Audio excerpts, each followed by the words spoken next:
எந்த விஷயம் உங்களை ரொம்ப பயமுறுத்துதோ, நம்ம எதை பார்த்து ரொம்ப பயப்படுறோமோ அதை போய் நம்ம ஃபேஸ் பண்ணிடணும். அங்கதான் growth இருக்குன்னு சொல்றாங்க. அங்கதான் நீ அடுத்த கட்டத்துக்கு போக முடியும்னு சொல்றாங்க. அப்போ இது ஒரு லைஃப் தான். நம்ம ரொம்ப திரும்ப திரும்ப வந்து பயந்துட்டே இருக்க முடியாது. நம்ம எவ்வளவு வாட்டி ஜெயிச்சாலும் நீ தோத்தது மட்டுமே பேசுற உலகம் தான் அது. அப்படி பயந்துட்டே இருந்தோம்னா புது விஷயம் எதுவும் பண்ண முடியாது. இறங்கி அடிச்சிடணும்னு முடிவு பண்ணி தான் நலன் கூட போய் ஜாயின் பண்ணது. நலன் இருக்கிற ஒரே தைரியத்துல தான் அந்த படம் பண்ண நான் ஒத்துக்கிட்டேன்னு சொல்லலாம். ஏன்னா இந்த படம் கத்தி மேல நடக்கிற மாதிரி, ஒண்ணு ஜெயிக்கனா இல்லாட்டி நம்மளை போட்டு காலி பண்ணிடுவாங்க இந்த படத்துல. அப்படி ஒரு ரிஸ்கான ஒரு சப்ஜெக்ட் ஒரு ஆக்டருக்கு. ஒரு பக்கம் வாத்தியாருங்கிற கேரக்டருக்கு, அந்த கேரக்டருக்குள்ள இப்ப போலான்னு முடிவு பண்ணியாச்சு. உள்ள போனா அவர் ஒரு பெரிய கடல். புரட்சி தலைவர், மக்கள் திலகம், பொன்மன செம்மல், அவர் மக்கள் அவருக்கு வச்சிருக்கிற பேர் அவ்வளவு பெரிய பேர். அவரை பத்தி பேசினாலே புல்லரிக்குது எனக்கு. ஏன்னா அவரை பத்தி தெரிஞ்சுக்க ஆரம்பிச்சது இந்த படத்துக்குள்ள போனதுக்கு அப்புறம் தான்.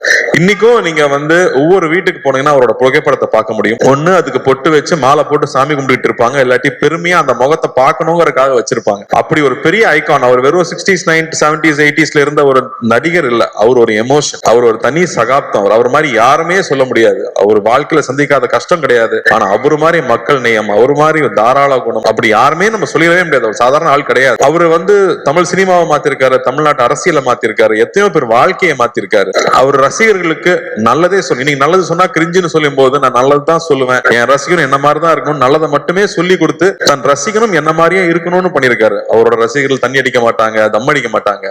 எப்படி அவ்வளவு இன்ஃபுளுன்ஷியலா அவர் இருந்திருக்க முடியும் அவங்கிறது ரொம்ப ரொம்ப ஆச்சரியமா இருக்கு. அவர் பாடல்கள் மூலமா அவ்வளவு விஷயங்களை சொல்லிட்டு போயிருக்காரு. இன்னைக்கு வந்து நியாயம், தர்மம், இல்லாட்டி வந்து தன்னம்பிக்கை வேணும்னா இன்னைக்கு அவர் பாடல்கள் தான் நமக்கு உதாரணமா இருந்துட்டு இருக்கு. அவர் பாட்டை பாடினாலே வைரல் ட்ரெண்ட் தான். அப்படி ஒருத்தர் அவர் நம்ம பண்ண போறோங்கிறது ரொம்ப ரொம்ப பயமா இருந்துச்சு. அவர் ஒரு பாட்டுல சொல்லியிருக்காரு, வாழ்ந்தாலும் மறைந்தாலும் பேர் சொல்ல வேண்டும், இவர் போல யார் என்று ஊர் சொல்ல வேண்டும். அவரே பாடிட்டு போயிட்டார். தன்னுடைய வாழ்க்கையே மக்கள் பணியா இருக்கணும், மக்களுடைய நன்மை தான் என்னுடைய வேலைனே ஒர்க் பண்ணிருக்காரு.